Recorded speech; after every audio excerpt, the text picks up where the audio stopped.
सगळ्यांनी खाली बसून घ्या शांततेत. मी लवकर संपवणार आहे, जरा 10-15 मिनिटं आपण शांततेने ऐका.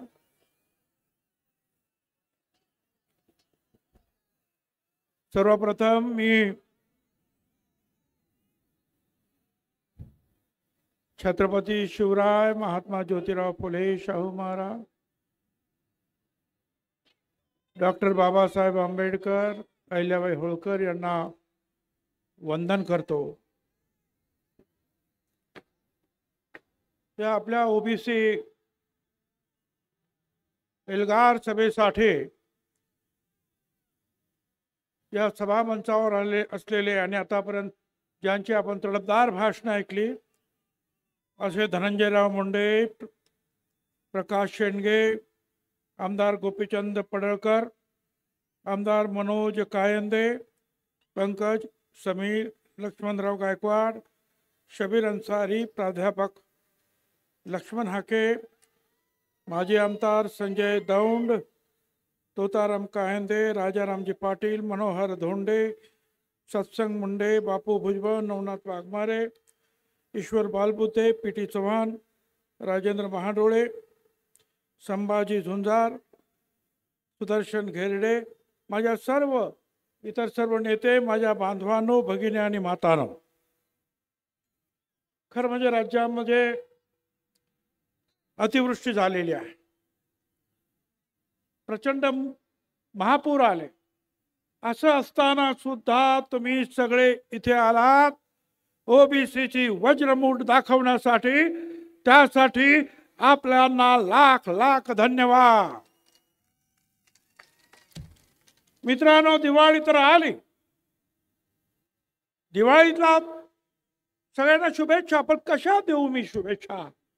15 आमच्या ओबीसीचे आमचे लोक त्यांनी आत्महत्या केली का? तर आमच्या ओबीसीचं आरक्षण संपलं म्हणून. कशी दिवाळी साजरी करायची आम्ही?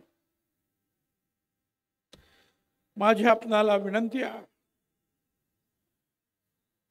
आपण सगळ्यांनी लक्षात घ्या, मराठा समाजाला आमचा विरोध नाही. मगाशीच सांगितलं धनंजयराव मुंडेंनी, मराठा समाज आणि आमच्यामध्ये अंतर पडलं असंच बोले ना. अरे हे अंतर ह्या अंतरवालीच्या दरिंदे पाटलामुळे पडलं.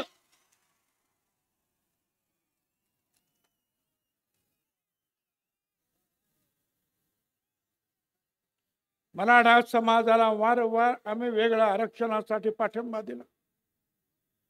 मराठा समाजाचे 58 मोर्चे निघाले.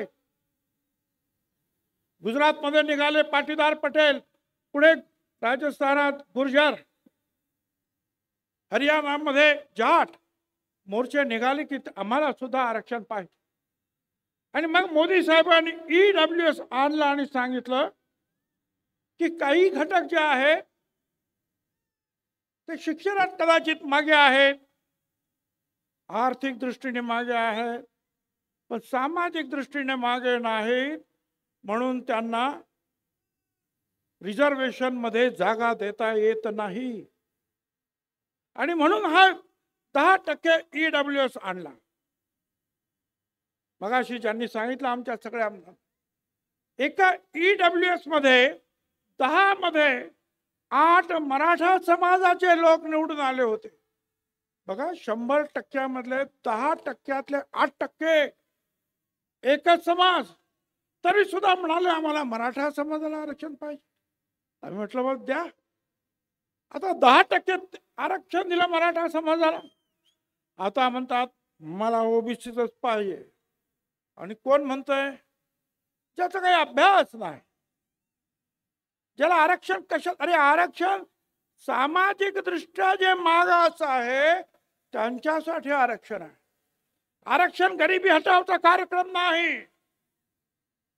आणि माझ्या सगळ्यात तमाम बांधवांना महाराष्ट्रातील मी आपल्या सगळ्यांना सांगू इच्छितो, हिशोब करा.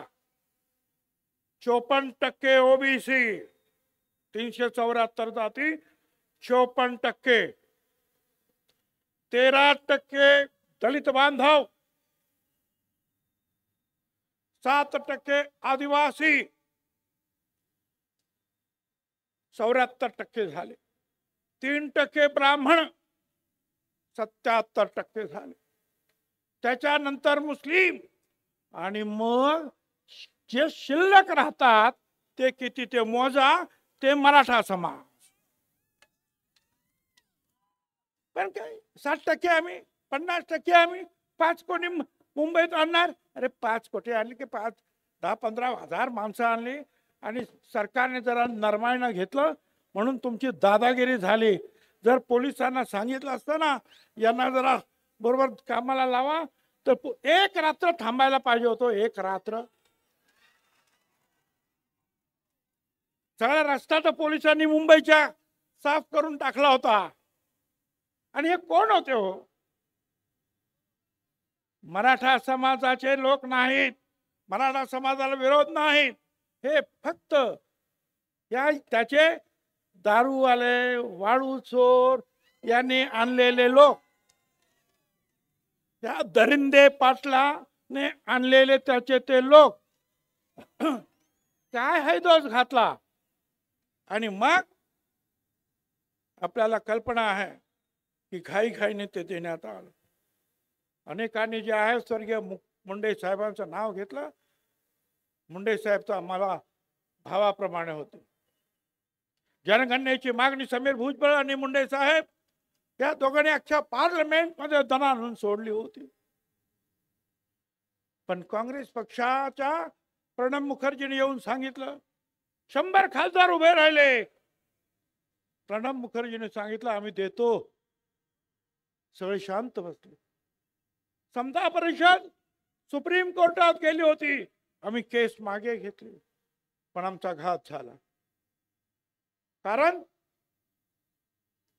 जनगणना जी दशवार्षिक होते, जनगणना आयुक्त, कमिशनर, सेन्सस कमिशनर, ती खरी असते. खोटं सांगितलं तर तुरुंगाची सजा आहे. पण प्रणब मुखर्जीने ते केलं नाही. त्यांनी काय केलं? प्रत्येक राज्याला सांगितलं तुम्ही करा. गावचा असेल तर ग्राम विकास खात्यानं करा, शहराचा असेल तर शहर नगर विकासने करा. आणि तिथे आमची फसगत झाली. तिथे गोपीनाथराव पण फसले आणि आम्ही सगळे फसलो. पण आता परत एकदा मोदी साहेबांनी सांगितलं की आम्ही जात गणना करणार. मोदी साहेब, आमची तुम्हाला हात जोडून विनंती आहे, दशवार्षिक जनगणनेबरोबरच जात गणना झालीच पाहिजे.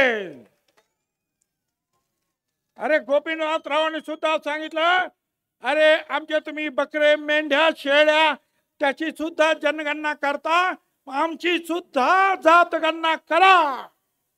ते आता करा.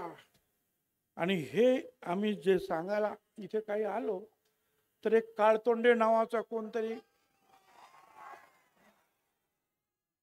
तो काळतोंडे म्हणतो छगन भुजबळ कसा येतो इकडच ते बघतो. अरे काय तू बघतो, काय बघणार आहेस तू रे? अरे असे खूप झेलून झाले. आणि त्या सगळ्यांना सांगतो, उडवाच मान माझी माझा नकार नाही. उडवाच मान माझी माझा नकार नाही. इतकीच शर्त आहे मी वाकणार नाही. धोका जरी मला रस्त्यात दुश्मनांचा मागे फिरावयाचा विचार कदापि नाही. तू काय रे काळ तोंड्या मला थांबवतो? झालं. ह्या 2 सप्टेंबरला एक GR निघाला.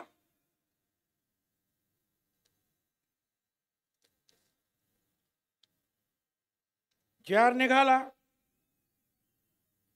आम्ही कोर्टात गेलो. सोनार समाज, नाभिक समाज, कुणबी सेना, माळी महासंघ समता परिषद, मोठे आमचे वकील उभे आहे. माझी खात्री आहे आम्हाला न्याय मिळाल्याशिवाय राहणार नाही. पण आम्ही दुहेरी लढाई लढणार आहोत. एक तर न्यायदेवतेकडे, आणि दुसरा जो आहे रस्ता तर आमच्याच बापाचा आहे, लक्षात ठेवा. काय तुम्ही सांगता? मला सांगता तुम्ही येऊ नका. आणि मगाशी सांगितलं, मला वाटतं हाक्याने सांगितलं, तो विखे कसा काय आला? विखे आला आणि सगळ्या महाराष्ट्रामध्ये विखार पसरवून गेला. बरं गेला तर गेला. ते जे काही तुमचं हे आहे ना, GR काढला, हा माझ्याकडे बघायचं तर बघून घ्या. हा हे प्रमाणपत्र आहे जातीचं.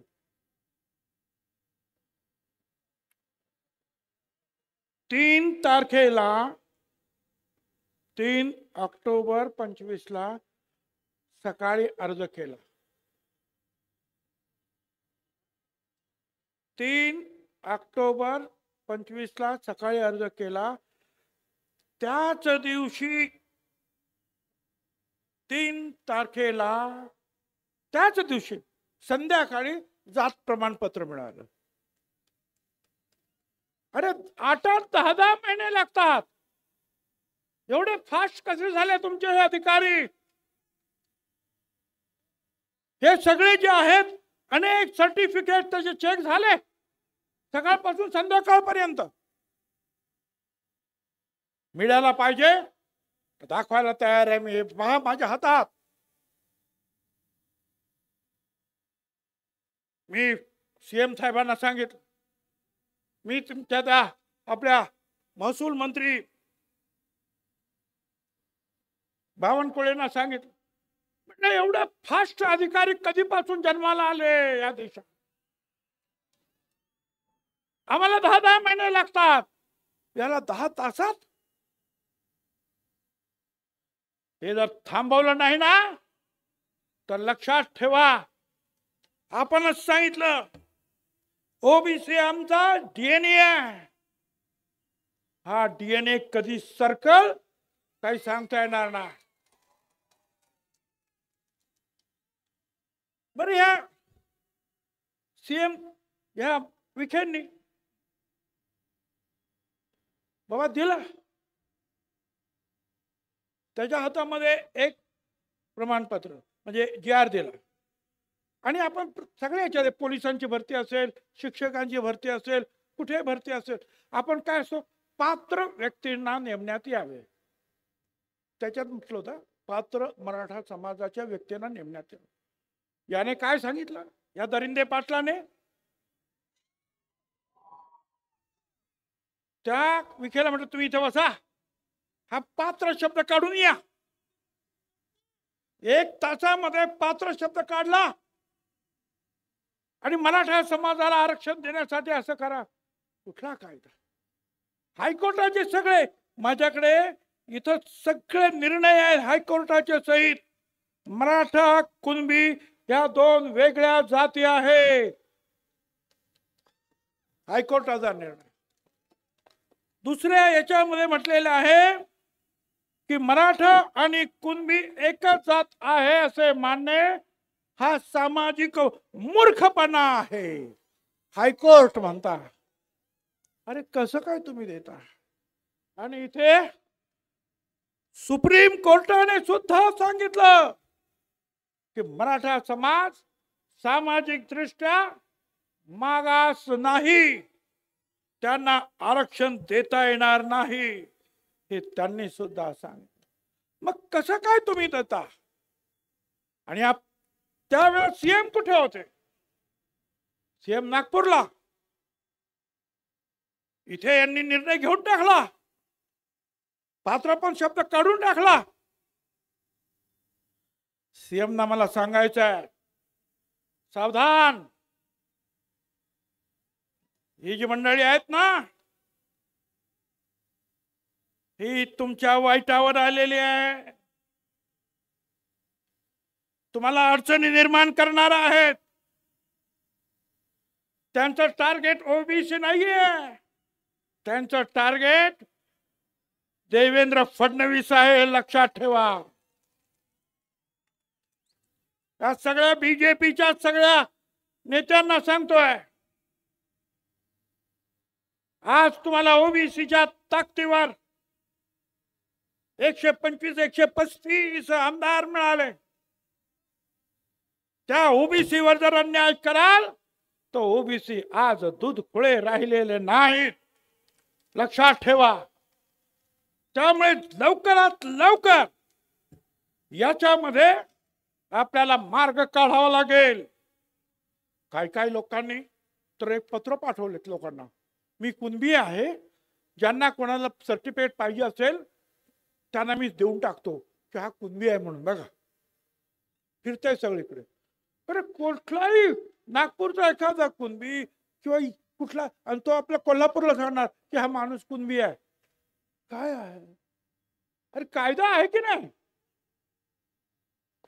मी आता नागपूरचा निघाला म्हणून सांगितलं, नागपूरचं मला आठवलं. नागपूरला मोर्चा काढला, वडेट्टीवार साहेबांनी काढला, आमचा विरोध नाही. इथेच अंबडला पहिल्यांदा वडेट्टीवार साहेब आले आणि त्यांनी सांगितलं की पक्ष वगैरे बाजूला, हा पिवळा झेंडा हा एकत्र घेऊन आपण जाणार आहोत, लढणार आहोत. परत आमची दुसरी रॅली झाली हिंगोलीला, त्यांना बोलवलं, काय माहिती प्रेशर आले, येतो म्हणून सांगितलं, आलेच नाही. नगरला बोलवलं, अरे या, आलेच नाही. पंढरपूरला रॅली, अरे या, आलंच नाही. अनेक रॅली झाल्या, बीडला झाले, अरे या, नाही आले. कुठला प्रेशर तुमच्यावर होतं? तुम्ही सांगितलं होतं ना की आम्ही ओबीसीला तुमच्या बरोबर राहणार, मग का नाही राह? मला काही आमच्या ज्या संपादकांनी फोन केला, तुम्ही का नाही आलात नागपूरच्या रॅलीला, का नाही आलात सांगू? आहे का रे तो व्हिडिओ? जरा लावा तो व्हिडिओ असेल तर. आवाज द्या, आवाज.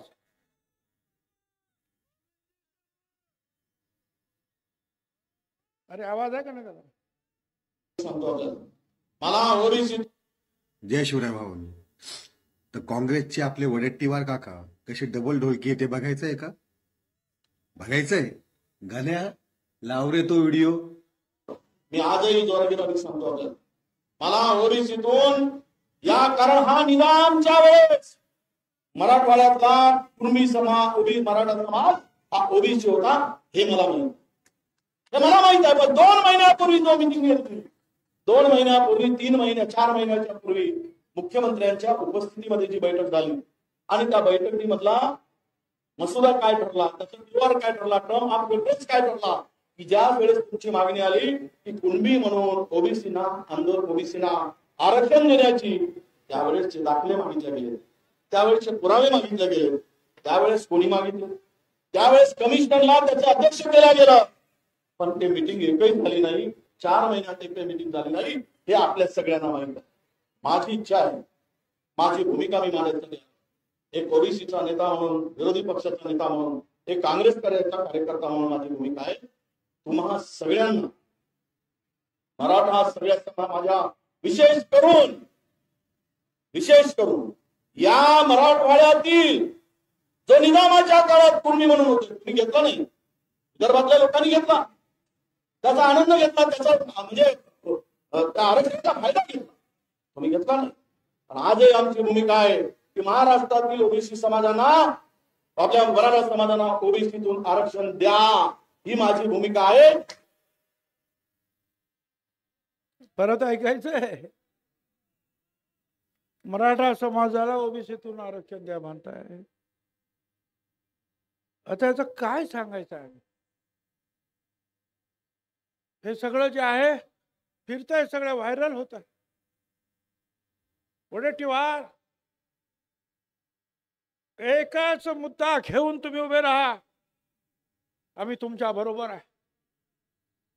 पण जरांगीच्या तिथे जाऊन एक बोलणार, मराठा समाजाला आरक्षण दिलंच पाहिजे म्हणून. अंबडच्या मीटिंग मध्ये येऊन तुम्ही सांगा आम्ही तुमच्या बरोबर आहोत, नंतर आमच्याकडे आमचा परत पाठ फिरवणार. हे कसं काय शक्य आहे?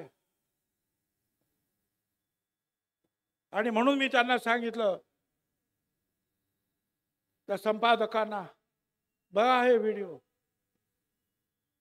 तासाला जर तुम्ही बदलायला लागलात तर ओबीसी समाजाचा घात होईल. तुमचं लक्ष, मी पक्षासाठी काम करत नाही इथे, हे कुणी पक्षासाठी काम करत नाही. आम्ही इथे ओबीसी साठी काम करतो. आम्ही पक्षाच्या दावणीला बांधले गेलो नाही.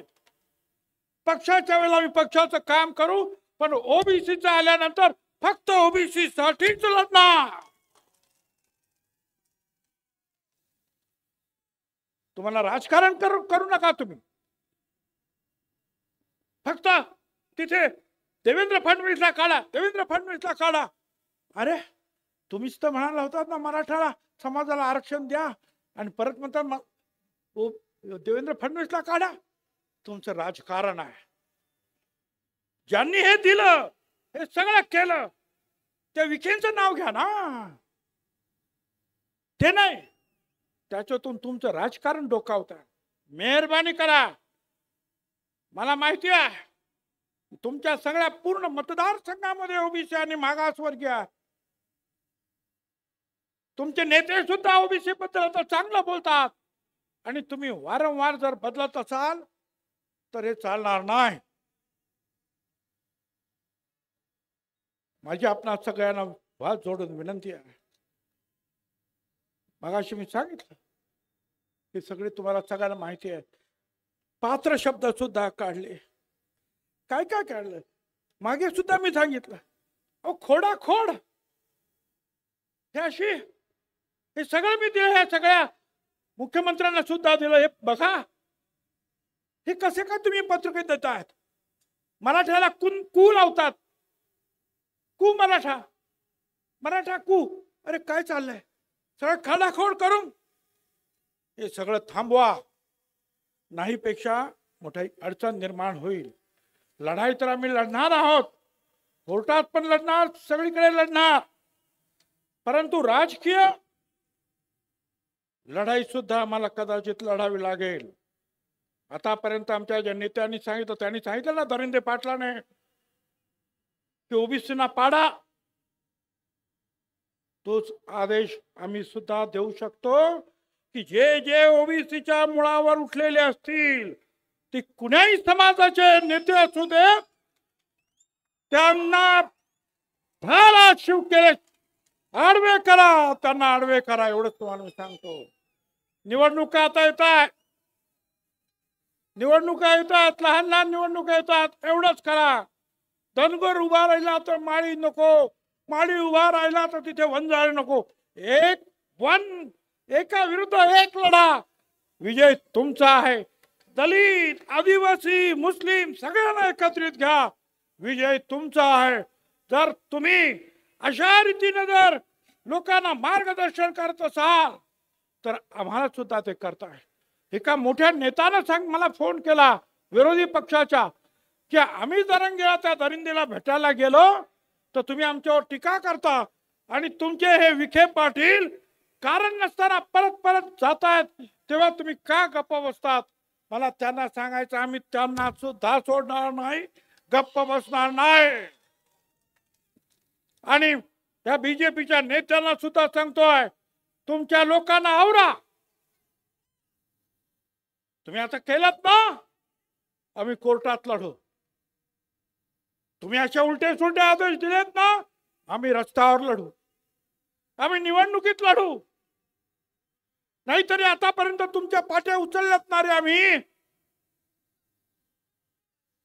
एक दिवस असा येईल की आमचा हा गोर गरीब ओबीसी फटका विमुक्त हा सुद्धा पालखीत बसेल, आणि तुम्हाला सतरंजा उठवायला लावल्याशिवाय राहणार. हे तुम्ही केलं, हे ओढवून आणलं हे संकट. मराठा समाजातील नेत्यांना मी जेव्हा सांगतो अरे बोलायच्यावर, सगळे एकदम मूग घेऊन बसलेले आहेत. त्याचा अभ्यास नाही, आरक्षण कशासाठी हे खातात हे माहित नाही. तो सांगतो आणि तुम्ही टाळ्या वाजवता, गप्पा बसता फक्त राजकीय फायद्यासाठी. तुमचा राजकीय फायदा जर त्याच्यात असेल तर राजकीय नुकसान कसं करायचं हे सुद्धा मला माहिती आहे. हे तुम्ही लक्षात ठेवा.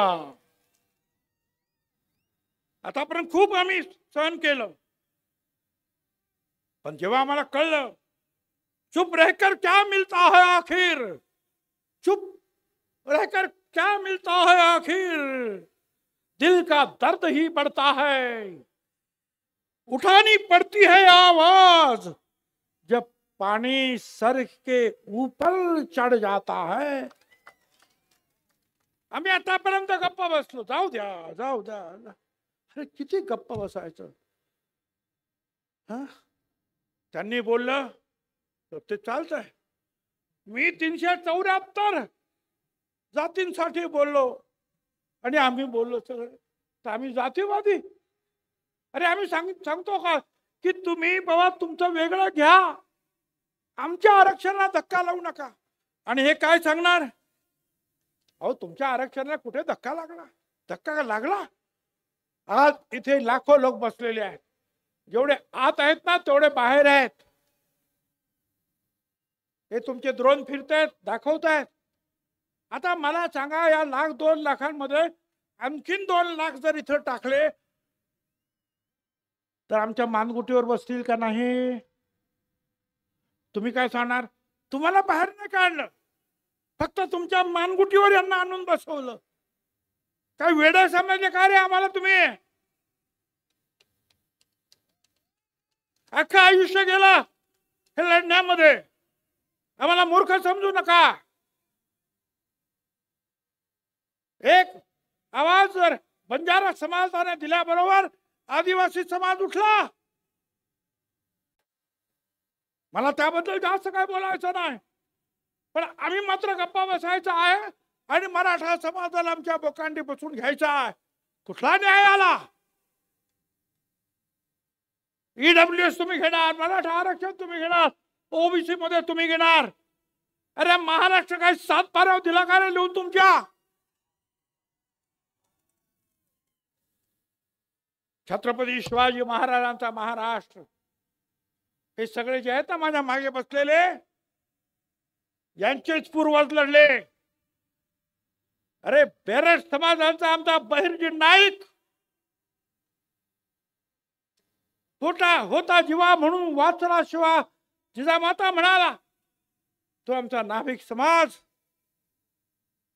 जेव्हा महालेचा शिवा काशीचा ब्राह्मण समाज सुद्धा लढला. बाजी प्रभू देशपांडे, रायबा महार लढला, मुस्लिम सरदार लढले.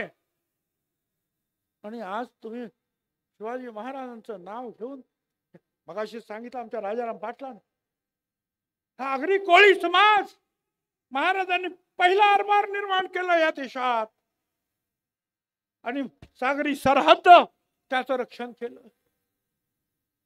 ते सगळे आज परांगण होणार आणि ते पण तुम्ही शिवाजी महाराजांचं नाव घेणार आणि आमच्या लोकांना मारणार, डोकी फोडणार. पोलिसांना माझं सांगणं आहे, प्रत्येक वेळेला मला फोन करावा लागतो. अरे आमच्या लोकांचं डोकं फोडलं, काहीतरी करा, केस घ्या. आणि मग SP म्हणता बरोबर बघतो मी. अरे बघता काय? जर असेच तुम्ही बघत राहिलात तर एक दिवशी ना हे असे सगळे जे आहेत, हे मधमाशाचं पोहळ जे आहे असंच उठल्याशिवाय राहणार नाही. आणि मग मात्र तुम्हाला बघतो बघतो म्हणायची सुद्धा सोय उरणार नाही. एकाला सुद्धा धक्का लागता कामा नये. गावातील सामान्य माणसाचं जरा सुद्धा नुकसान होता कामा नये, जाळपोळ होता कामा नये. ताबडतोब पोलिसांनी कारवाई केली पाहिजे. पोलिसांनी कारवाई करायला लागल्यानंतर काय होतं हे मला माहिती आहे. मी सांभाळलं ते डिपार्टमेंट. पण बघून सुद्धा जर न बघितल्यासारखं जर केलं तर मी तुम्हाला सांगतो, शेकडो हजारोच्या संख्येनं ना त्या पोलीस स्टेशनला त्या SP च्या ऑफिसला जा, बसा तिथं, म्हणा मारा, मला काय मारायचं, पण ह्या बाबासाहेब आंबेडकरांनी जे संविधान लिहिलं तो न्याय मिळाल्याशिवाय आम्ही राहणार नाही. मी तुम्हाला त्यांना एकच सांगतो, या सगळ्यांना कुछ देर की खामोशी है, या सगळ्यांना सांगतो. त्या दरिंदेला पण सांगतो आणि बाकीच्यांना पण सांगतो, कुछ देर की खामोशी है फिर शोर आएगा. तुम्हारा सिर्फ वक्त आया है, तुम्हारा सिर्फ वक्त आया है. हमारा दौर था और वो दौर फिर से आएगा. ध्यान में रखो, ये हमारा दौर है. स्वराज्यापासून आम्हीच लढलो आणि आता सुद्धा ह्या गोर गरिबांच्या मागासवर्गीयांच्या हक्कासाठी आज एक वज्रमूठ इथे वळली गेलेली आहे. आमचा धनंजय त्या दिवशी म्हणाला, त्या काय नाव तटकरेना, मला काहीतरी काम द्या. मला कोणीतरी सांगितलं धनंजय असं म्हणाल. मी धनंजयला म्हणालो, अरे बाकीचं तर काम मी तुला देऊ शकत नाही, पण हे गोर गरीब लाखो लोक आशेनं बघतायत. गोपीनाथराव मुंड्यांचे तुम्ही वारसदार, हे काम तुम्ही घ्या. हे काम मोठं आहे रे. या खुर्च्या ज्या आहेत ना, मंत्रीपदाच्या आमदारकीच्या वळवावरचं पाणी आहे. पण गोपीनाथराव मुंडेंसारख्या सगळ्यांच्या हृदयात तुम्ही सुद्धा जाऊन बसू शकता. फक्त या गोरगरिबांचे अश्रू पुसण्यासाठी, त्यांचं रक्षण करण्यासाठी छातीची ढाल करून पुढे या. तुमच्या पाठीमागे तमाम महाराष्ट्र आल्याशिवाय राहणार नाही. आज हा सगळा माधव एकत्र झाला आणि त्याच्या पुढेही माधव म्हणजे माळी, धनगर, वंजारी. आता परत त्याच्या पुढे आणखी माधव राव लावला. म्हणजे काय काय कोणी सांगितलं आपल्या धनंजय मुंडे?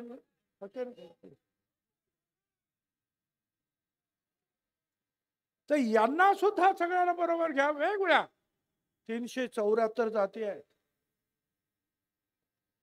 आमचा भटका आहे.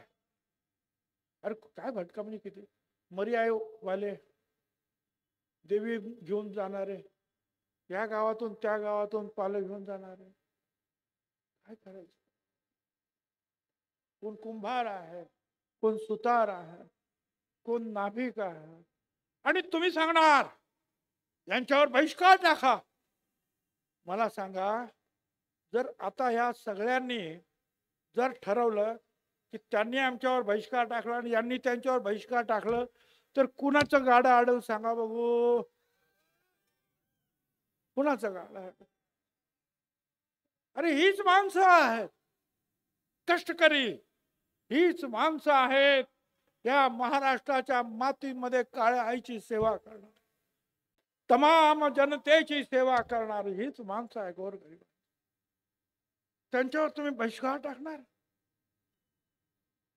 आणि यांनी जर बहिष्काराची भाषा केली तर किती अडचणीत होईल. म्हणून मी सांगतो, अजूनही सांभाळा. त्या दरिंदे पाटलाच्या पाठीमागे मराठा समाज त्यांनी आवाज उठवला पाहिजे की आम्हाला याचं नेतृत्व मान्य नाही. गावागावामध्ये लढाया लावणारा, समाजामध्ये दुश्मनी पसरवणारा हा दरिंदे, याला परत याचा आवाज बंद करण्यासाठी आम्हाला सांगू नका. मराठा समाजानेच हे काम केलं पाहिजे. आणि आपल्याला कल्पना आहे, यशवंतरावांपासून सगळ्यांनी आतापर्यंत जे जे मुख्यमंत्री झाले त्या सगळ्यांनी या सगळ्यांना जवळ घेऊन राज्य केलं. छत्रपती शिवाजी महाराजांनी राज्य केलं सगळ्यांना घेऊन. याच पावलावर पाऊल टाका एवढंच मला सांगायचं आहे.